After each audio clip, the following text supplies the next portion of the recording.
Hi und herzlich willkommen. Ja, es ist wieder Samstag und ich zeige dir heute meine Häkelprojekte. Dienstags kommt immer ein Video zum Diamond Painting und samstags immer ein Video zu meinen Häkelsachen. Ab und an kommt noch eine Anleitung und auch ab und an andere Sachen zum Diamond Painting. Genau, ich habe hier meine 4 Beutelchen stehen. Ich würde sagen, ich fange mit dem Projekt an dem ich nichts gehandarbeitet habe. Und das ist mein Pulli. Da habe ich jetzt nichts dran weiter gehäkelt, seitdem du das letzte Mal gesehen hast. Also der Markierer ist noch dort, wo er letzte Woche war. Also komplett. Da ist nichts dazugekommen, so meinte ich das. Und jo, da hatte ich ja jetzt meinen Farbwechsel von der Farbe von diesem Einhorn, von der Einhornwolle in dieses Meerjungfrauenwolle vom Teddy. Und ja, der ist zwar nicht gewachsen, aber trotzdem immer noch in Bearbeitung sozusagen. Ja. So ist das. Gefällt mir ganz gut. Ist auch nicht zu schwer, obwohl 2 Garne mit drin sind. Es ist ja jetzt einmal dieses Mermaid mit drin und einmal hier der Rosengarten in 100% Baumwolle. Hier steht's. Aber der lässt sich wirklich schön anfassen und ist, wie gesagt, auch nicht so schwer mit zweimal Garn, mit 2 Fäden. Den häkle ich mit einer, ich glaube, wo ist sie? 3,5er Nadel. Ja, einmal 3,5. Aber wie gesagt, dieses Mal ist daran nichts passiert. Aber damit ich ihn nicht vergesse, zeige ich ihn immer wieder ganz gerne mit in die Kamera rein. Das ist einmal der Pulli. Dann habe ich fertiggestellt hier einmal mein Granny. Jetzt ist mir das Wort eingefallen. Ich wollte Quadrat sagen, ich meine das ist aber auch richtig. Es ist ja ein Quadrat. Das Granny hier ist fertig. Das ist mit Stäbchen über Kreuz gehäkelt. Sehr, sehr schön. Und ja, auch der Wechsel hier mit den Farben von dem Rot ins Schwarz finde ich jetzt ganz angenehm, ganz toll. Da habe ich dir das letzte Mal hier den Stand gezeigt und die Reihen kamen jetzt noch dazu. Genau. Da kann ich hier schon mal abmachen,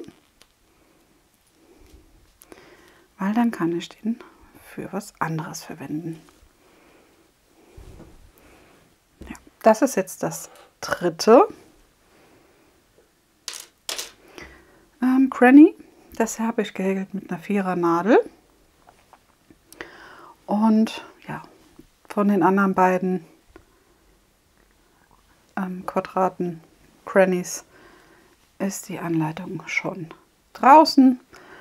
Und von dem wird es dann auch eine geben. Allein für das Muster, denke ich mal, ist das vielleicht ganz schön. Denn wenn man es ja nur halb macht, sozusagen, hat man ja sein Tuch.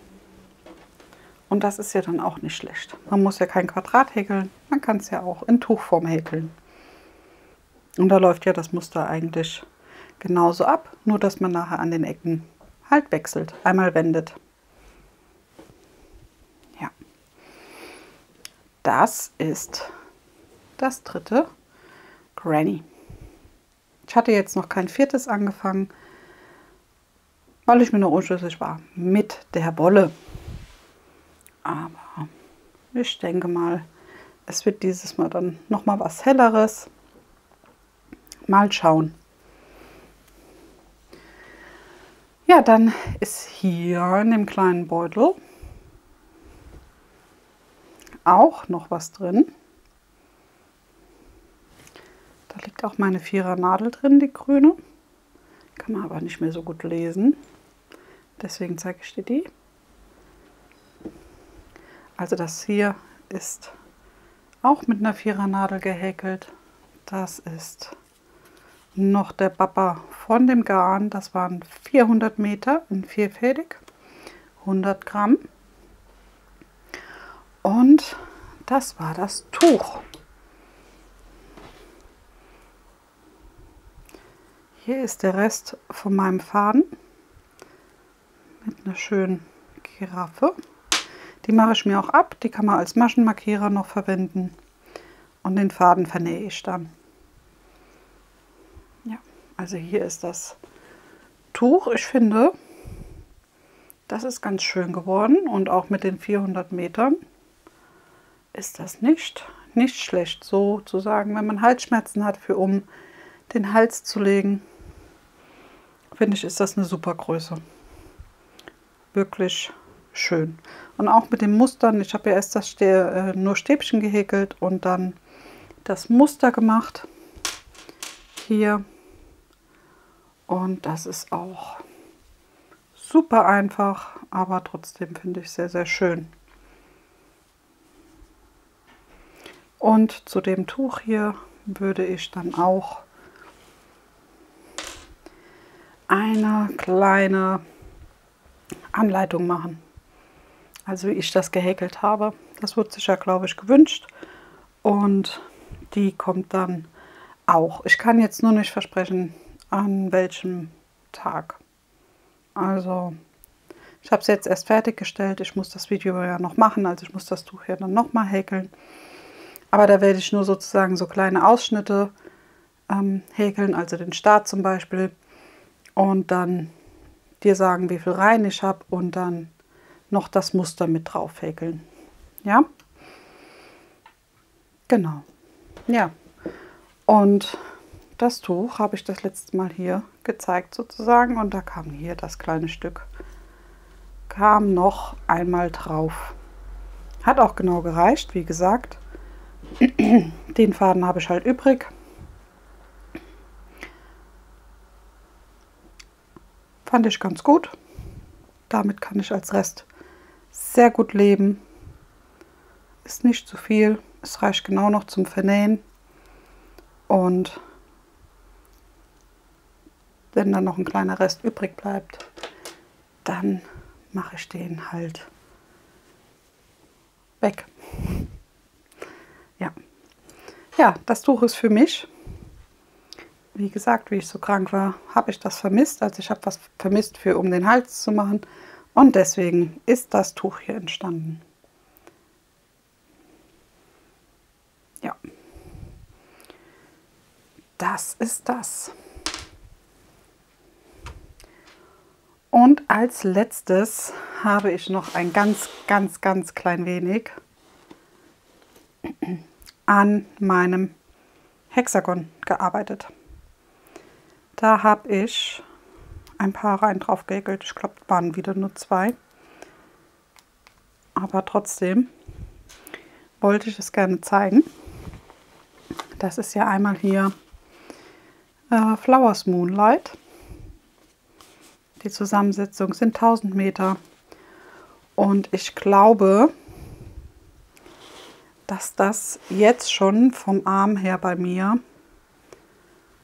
ausreicht. Ich bin mir noch nicht so sicher. Ich muss mir das muss es anprobieren und muss mir das ein bisschen feststecken sozusagen. Also ich mache mir das immer mit so Klammern fest, damit ich es richtig... Moment, ich zeige es dir mal. Mit denen mache ich das dann immer fest und dann gucke ich, ob mir das ausreicht zum Anziehen. Ja, also ich gehe jetzt zum Beispiel hin und mache hier, da fehlt halt jetzt noch hier bei dem und dem die Reihe, die ich ja noch angefangen habe. Also wenn ich die Reihe geschlossen habe, gehe ich normalerweise hin und setze mir hier die Klammerchen so dran, damit ich das einfach mal über meinen Arm anziehen kann, oder auch bei Pullis mache ich das, über den Kopf einfach anziehen kann und ich dann sehe, ob das vom Volumen her ausreicht zum Anziehen. Und wenn nicht, kommen dann immer noch mal rein drüber, und wenn es ausreicht, ist es super. Ja. Und da ich ja bei dem Hexagon, bei dem Oberteil, eigentlich nur so sozusagen 3/4 Ärmelchen wollte, hatte ich dann überlegt, hier bei den Armen sozusagen aufzuhören und nur noch den Körper weiter zu häkeln. Also dass das hier runter einfach noch ein Stückchen weiter geht und dann nachher auch, wenn ich einen zweiten davon habe, den Rock dazu mache. Also dann beide Teile zusammen häkel und dann unten einen Rock anschließe. Ja, muss ich mal gucken. Ich glaube aber schon, dass das hier für mich jetzt soweit okay ist. Ich muss halt bei dem Rückenteil gucken, weil durch das Muster zieht sich das halt sehr zusammen. Du siehst es auch daran, dass sich das hier rollt, aber das gibt sich nachher. Ich meine, wenn es zusammengehäkelt ist, gibt sich das sowieso. Und hier vorne am Arm, muss ich ehrlich sagen, würde mich das noch nicht mal stören. Das finde ich eigentlich ganz süß. Weil hier am Arm hatte ich noch überlegt, ob ich ein Bündchen dran mache oder nicht. Aber wenn sich das so süß rollt, glaube ich, lasse ich das. Und lasse den so. Und hier unten, wie gesagt, kommt ja dann noch der Rock, der untere Teil sozusagen dran. Aber zuerst muss ich das zweite anfangen zu häkeln. Ich habe den Knoll ja noch einmal und deswegen muss ich mal schauen, wie das aussieht, ob das reicht. Ja, das letzte Mal habe ich ihn dir gezeigt. Da war ich hier und du siehst, es kam jetzt 1, 2, also 2,5 Reihen wieder drauf. Ich hätte nicht gedacht, dass das mit einer Dreiernadel, mit der häkel ich das, doch länger dauert. Und dann auch mit dem Muster. Ja, aber ist ja nicht schlimm. Es hat ja Zeit. Dann wird es halt fürs nächste Mal fertig, so nach dem Motto.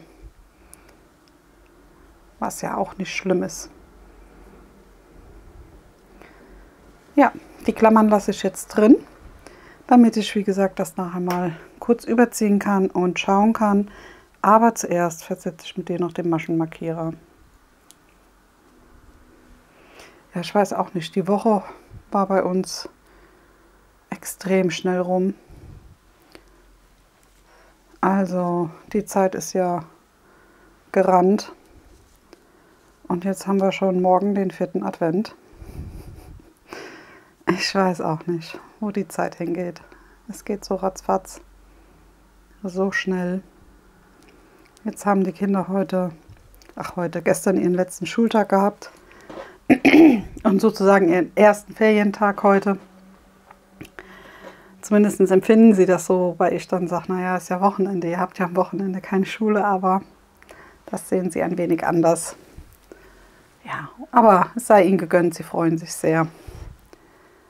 Ja, mal gucken. Und ich habe jetzt auch eine Woche frei. Das finde ich auch super schön. Genau. Ja, in diesem Sinne hoffe ich, du hast einen wunderschönen 4. Advent. Und auch die nächste Woche hoffe ich, wird wunderschön bei dir. Du hast schöne Feiertage und lass dich schön beschenken. Verbring eine schöne Zeit mit deiner Familie, mit deinen Lieben, mit deinen Freunden. Und ja, genieß einfach die Zeit. In diesem Sinne hoffe ich, du bleibst gesund. Mach's gut. Tschüss.